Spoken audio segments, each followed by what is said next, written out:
Hey guys, welcome to episode one of the Novus podcast.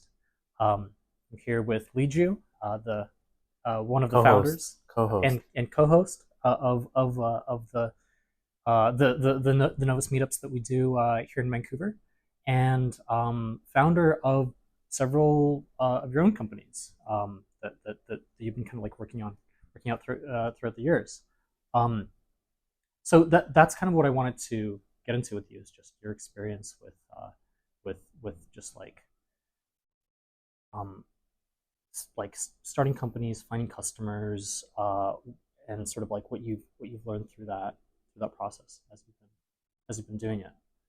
Sweet. Yeah, I'm Leejoo. I'm one of the co-hosts at Novus. I think the reason why I keep going back to co-host is that I think founders have like a lot of like sense of ownership around it, and I think it's important that we communicate to our community members that like everyone part of the community owns a piece of the community, and all we're doing is just hosting. Um, Obviously there's times that you know some approvals do kind of come by us, or some ideas kind of come to us, funnel into us, and we say let's go with it, or might give some feedback. But I like co-host. Yeah, I've been doing startups since I was in high school, um, and that kind of led me to an interesting path of doing like a UI UX internship back in like grade 12, which was kind of cool. To then trying to like start up. I probably had like 4 or 5 projects before like something actually hit. Um, I had like an NFC like event company where you can like tag things. I did fashion consulting for a lot of like computer science, like software developer people. And then I tried like creating like an app where like essentially I was like meeting a lot of people too, and it became like really repetitive to go on LinkedIn and add them, and then like, some people I go add them on Instagram. So I try to create an app where, um, like out of through one app, you can kind of connect with like various different people on different platforms. Um, the APIs were pretty tough around that, so I kind of gave up on that. And then eventually during COVID, started like helping out the community and nonprofits where I can, and then starting to engage some of the nonprofits with volunteers, and now with that, we kind of became a company, helping large size corporations and small and medium as well engage with the local community through volunteerism. And then yeah, I think after backpacking, I've probably tested out like 4 or 5 business ideas, which I think some of the Novus members may be familiar with. I think Meatbox jerky is the most popular one because like that's kind of the first thing I did as soon as I came back. And we were just at Donald's place, and that's kind of where it all started. I came back and people are introducing themselves, and they're all building, and I'm always a bit of an active body as well, or a busybody is what they call it, and I always want to be doing something, so I quickly bought a domain and started a Meatbox jerky to, man, so many other things. Like if I look back at it, which I probably don't give myself enough credit for. It's like, you know, I try to build Push, a workout app, to help track people's workout, kind of like a Strava for gym goers. To um, uh, started like a skincare e-commerce site with my girlfriend. There's like so many things I just like tried out. Didn't work out, but eventually, you know, if you keep trying, you'll eventually succeed. How do you usually get your startup ideas?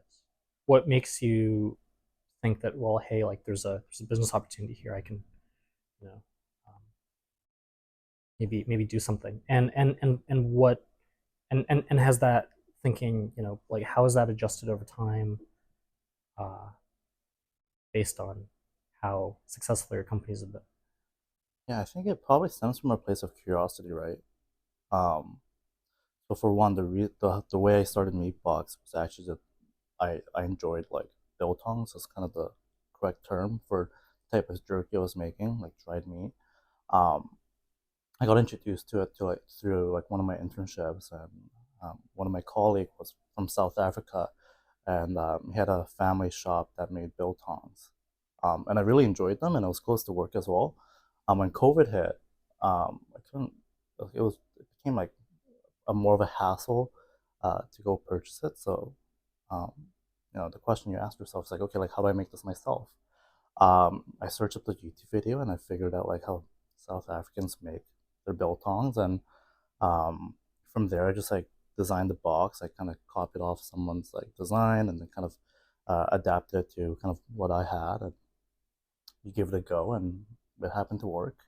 Uh, and simply because I was following a tutorial, right? So yeah, I think most of the things just like stem out of a place of curiosity, or wanting to do something to address a problem that you see.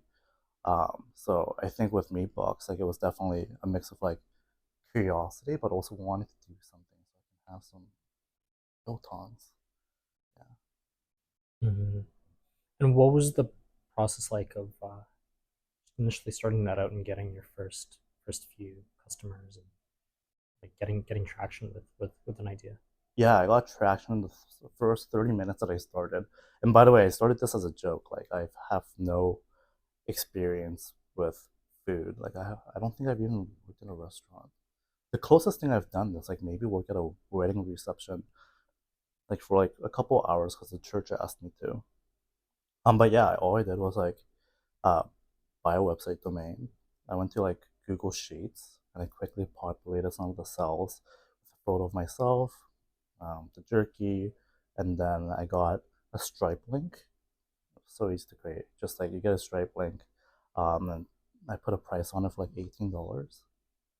And then I forwarded the domain towards the Google Sheet, and then I kind of went around like trying to see if like people would be interested, because like well then again like people were also like walking around and see what other people were up to, and like the bits of time I got a chance to socialize, I was like, yeah, this is what I'm doing now. I'm doing Meatbox jerky, um, and it was interesting because like people are like, oh yeah, I love beef jerky, like, and I think a lot of people do because I do too, and some people gave me cash, other people went to the Stripe link and ordered, and I think I came out of that place with like 2 or 3 orders, and then like I didn't really think about the next steps. It kind of all started as a joke and a way for me to feel like to kind of fit in a little bit. I Um, find that those are the best ideas, the ones that start as a joke yeah, and it's almost funnier to then make the joke happen. yeah, Uh, really, for real. Um, yeah. I think like kind of like moving forward as a bit of a builder slash founder, like yeah, I want to continue to do things that bring me a lot of joy, as well as like even if it's a joke, like as long as it gets like a couple laughs out of it, like it's worthwhile. Um, and surprisingly, like this kind of joke took me a little bit further. Like I think I worked on it for like 2 3 months. I got it to a point where like I was doubling production like every week for like the first 3 weeks. So I went from like kind of this one custom box that I made to air dry these meat like two the next week. Um, and then like I have 5 at home right now, just like sitting around, which is by the way for sale if anyone's interested. okay, Um, is there a link to that? Like, no, you just have to come through me. I think that's when I did my demo all right, on the all rise right. and fall of Meatbox. I gave it my little call to action is like, if you want to make your own, you want to have a one-on-one workshop for an hour on how to do this. I'm getting rid of some of the boxes. I'll probably get rid of 4 and keep one for myself. Um, oh yeah, I think yeah, it's important to have fun doing something that um, maybe means to you, but also it's like it's not an easy task, right? Building out anything, it's not like the most difficult thing to get started in, but it's definitely like not easy to continue to do something for long periods of time. Sure. Yeah, that's so like then is that what made you kind of stop doing it? What were the like once you got that growth, um, uh, what happened after that? What was the Yeah, well, once I had that, I upgraded my website from like a Google Sheet to a Notion site, um, which isn't a huge upgrade if you ask anyone. I got into like League of Innovators through Batch 11. I did that program for a bit. Um, and then, I joined like Facebook groups, like community Facebook groups, and just like introducing myself. Like, hey guys, I'm Leejoo. Like, this is what I'm doing, and like people really enjoyed it because it was like very grassroots, and also it was like I had a very funny website. Like, um, David, who was like one of my early customers, like the way I brought his Meatbox jerky was through like a plastic baggie, and like it was like tied up with like tape, and it was like, yo, like is this drugs? And like the whole joke when anyone tries to order with me, it's like, how many grams do you want? So I kind of like really like leaned into that because like that was like funny for a lot of people, and it was funny for me too. So yeah, like I think the people who got a chance to engage with me got a huge laugh out of it, and then yeah, continued to offer samples and got some orders. And when it got to a time to like actually scale it out, I got like my food safe, and I figured out like all the like red tapes I was like kind of crossing that would potentially cause some troubles for me. And when it came time to um, look into like an actual facility, because there were some interest from groceries, which was I was kind of surprised. Like I sent them some samples, and like they're like semi interested, so I could get some like letters of intent and try to take that and maybe raise some money and also find a physical space. But I think there were other economical factors which would have made it a little bit tough. For example, like the price of beef has gone up like 25 to like almost like 35%, 40%, as well as like consumer trends are changing right now as people have less cash in their pockets. They're not willing to kind of splurge on something like snacks. Though you can like make an argument for like the hikers and campers. Um, yeah, so there are a lot of factors that kind of made it difficult. At the same time, as much as I enjoyed doing Meatbox, I got to a point where um, the way I had to like cut and package was very time consuming. So maybe I would start like after dinner, I'd like clean up my space, maybe start at 7. Um, and when I had like a full batch going, like this is me going to Costco and buying like this like giant like pieces of meats, cutting it down, drying them. And the tough part is like once it's done drying, you need to like cut into like small pieces for people to consume. And I started doing that with like with just like a regular kitchen knife, which took like 8 hours, I think. Like the one time I had a full batch and I did with a kitchen knife, it took me 8 hours. So I finished like somewhere in the AM around like 4 or 5, and I was like, holy shit! Like there's because it's like it has like it's hard on the outside. Like you need to push down, right? And dude, once you're doing that for a while, like you can easily like cut yourself.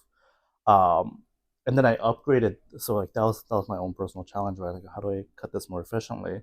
And then I got those meat slicers that you find at the deli, where a piece of ham, and they kind of cut you some slices, right? Mm-hmm. So I did that with Meatbox, and that like significantly reduced my time to like maybe 3 or 4 hours. But that's like really loud too, right? It's like and you're doing that like I'm getting a hell of a like um a try workout. I'm getting some lat workout too. It's like it gets tiring.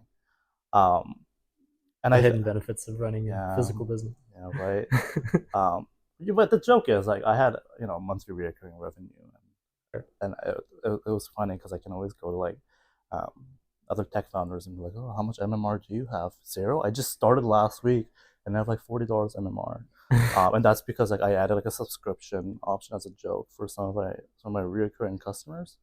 Like it actually worked out. Like at 40 MMR. Um, What was the peak that you got to with it?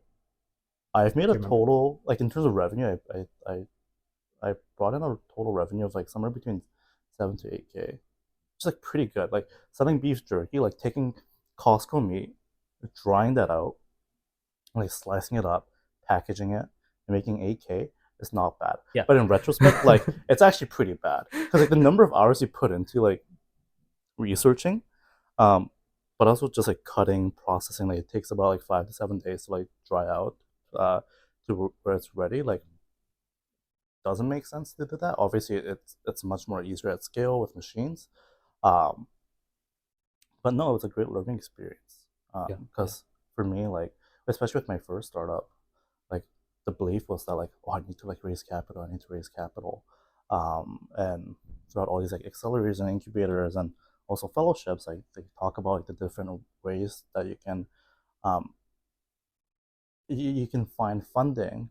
One of the things I've never tested was getting pre-orders, and pre-orders is what gave me enough capital, which is like $30, but that $30 took me to Costco, and I was able to buy a little jumbo pack of meat that I would usually not get for myself, um, and then get me started from there, right? So yeah, pre-orders are great. You don't have to always raise capital.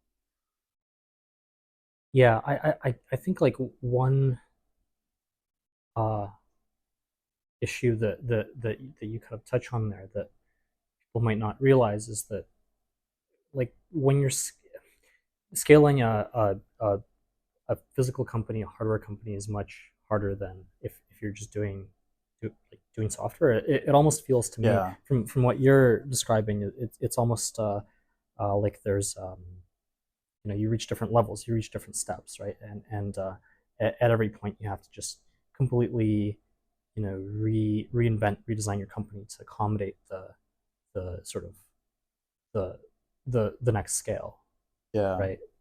yeah. Distribution on like the physical side is a lot more slower.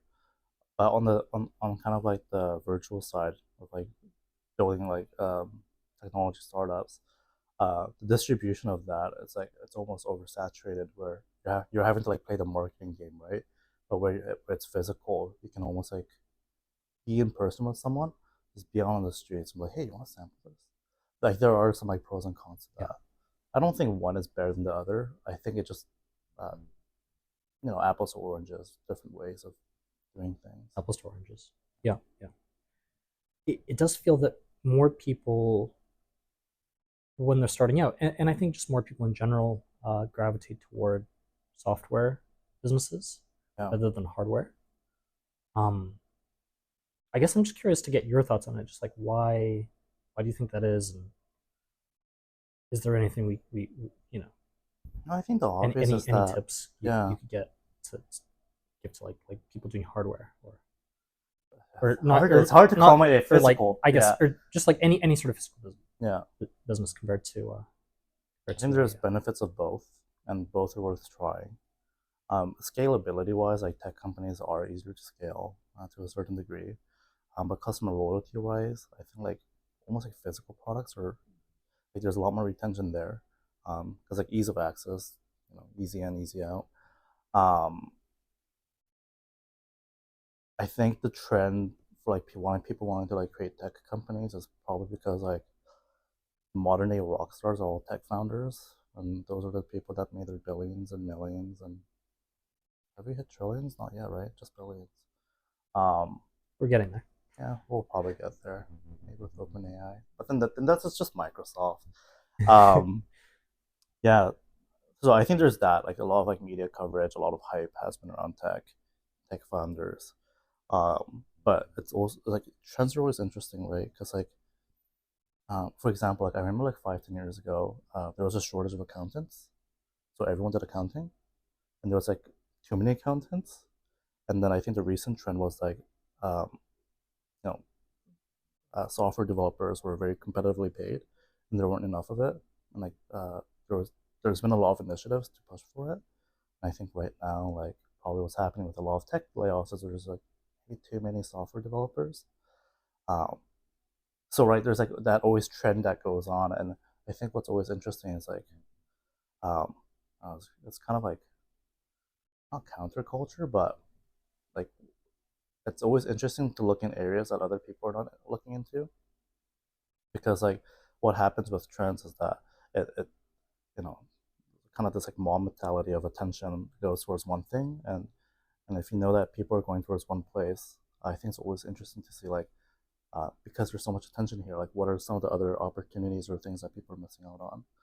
Obviously, that's not the case with beef jerky. Maybe it is because like there hasn't been any new players in a very long time, and like, recently there was like companies like Smart Sweet that's coming in to kind of almost like somewhat disrupt like um, candy. Maybe there is some opportunity Yeah. for jerky as well. We were also no sugar, so um, yeah, like I think there's like different areas that a lot of people miss out. Um, you know um, that have opportunities for disruption. Like one of the things that Shardu and I, which is another Novus member, is that like tech pros are so like the tech community knows how to like kind of serve itself. So you have all these like different like dev tools that comes up and that's great. But like what are like some of the other industries and places that aren't as very hasn't like progressed technologically that may be an opportunity for some sort of disruption. It's something like I've been thinking about more recently, um, like what matters, as well as like um, how could we how could we further advance the things that we value. Yeah. Yeah. Yeah. Yeah. If you had to just sum up your experience with starting companies uh, and running companies up to this point, and just your experience in the space, what are the biggest lessons you learned? What you know what advice would you give people to like to people starting out in the space that they might not know coming into it? Um, does anything like that come to mind for you? So I have this like thing in my notes that I kind of wrote up like 4 a.m. or something, and I think it's like so important to be like a zombie founder, because being a founder is like really tough. Zombie founder. A zombie founder, um, a What does zombie that mean? founder is like despite like the heavy blows that you get, whether that comes in forms of disappointment or whether that's a form of disapproval or rejections, despite the devastating blows that may come your way, maybe that's like your co-founders leaving, maybe that's um, your employees like not having a good experience with you and like reporting you, or these are not my personal experiences, by the way. But just like things that may be devastating. Like, despite all that, like being a zombie founder is like, despite the heavy flows, like continuing to aggressively move forward. I think is so important because, like, let's be fair, like a lot of people give up. And I gave up on a lot of my projects too. But I think what really defines like a successful entrepreneur, like a lot of people talk about grit, is the ones that despite falling like get back up and keep trying, right? Like a zombie just like keeps coming at you. Um, so yeah, like I think some of the bigger lessons is like how do you develop that grit? And I think like one of the things I didn't realize is that uh, yeah, like being an entrepreneur is tough. There's a lot of things that come your way because you're constantly exposed and maybe a little overexposed. So sometimes it's overwhelming. Um, yeah, like there's so much things that life will throw at you, and it's learning like how do you continue to get up and keep attempting and keep trying. Yeah, I don't know. There's 10 billion thoughts that kind of come when you Yeah. ask me that question, but Yeah. that's Yeah. kind of the one thing that I think is really important is that you keep trying no matter what. I agree. Who and this is I'm gonna I guess try this out as like a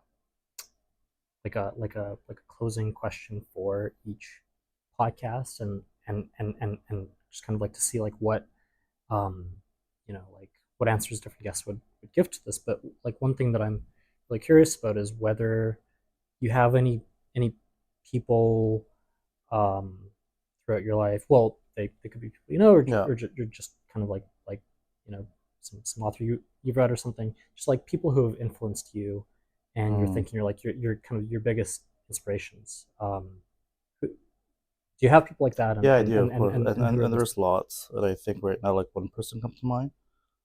So like again, like I started in like the nonprofit space and charity space, and kind of wanted to do good in the world.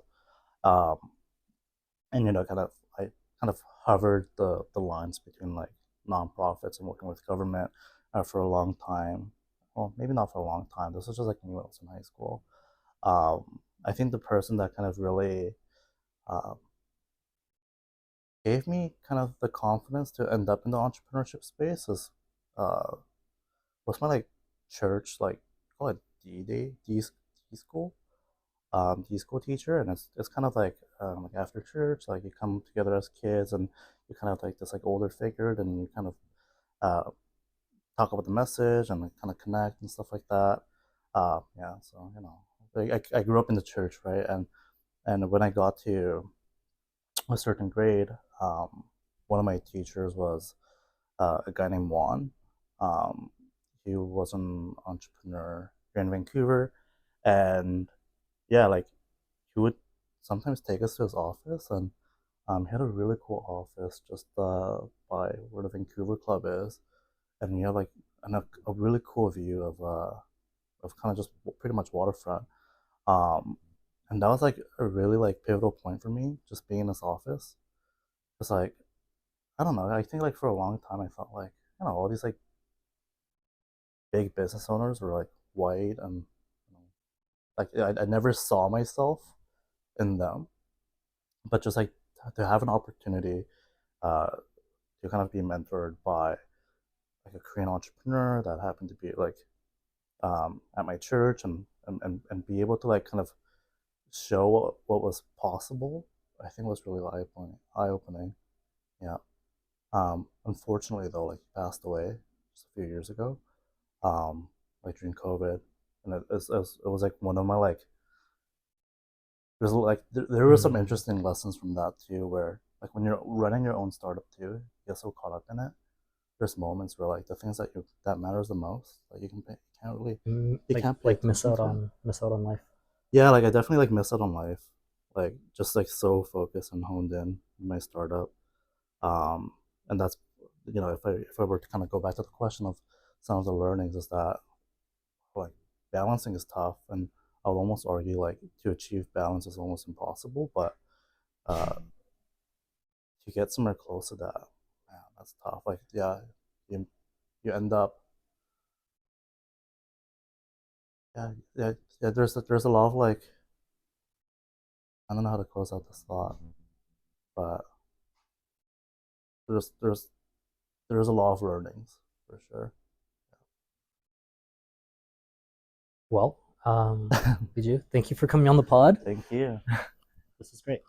Great. Yeah. Thanks for having me. I hope the next guests are more exciting, and I look forward to. No, just like I think there's so many cool people in Novus. I got kind of. I feel like I kind of like like I kind of got fished into this a little bit, and I'm more than happy to. But you're fine. Um, but no, I think there's like a lot of real cool people in Novus, and I got a chance to chat, like talk to them. But I think, yeah, I would love to learn more about them outside of Novus and Yes, then yes. Novus. Thanks for having me. Yeah. Thank you.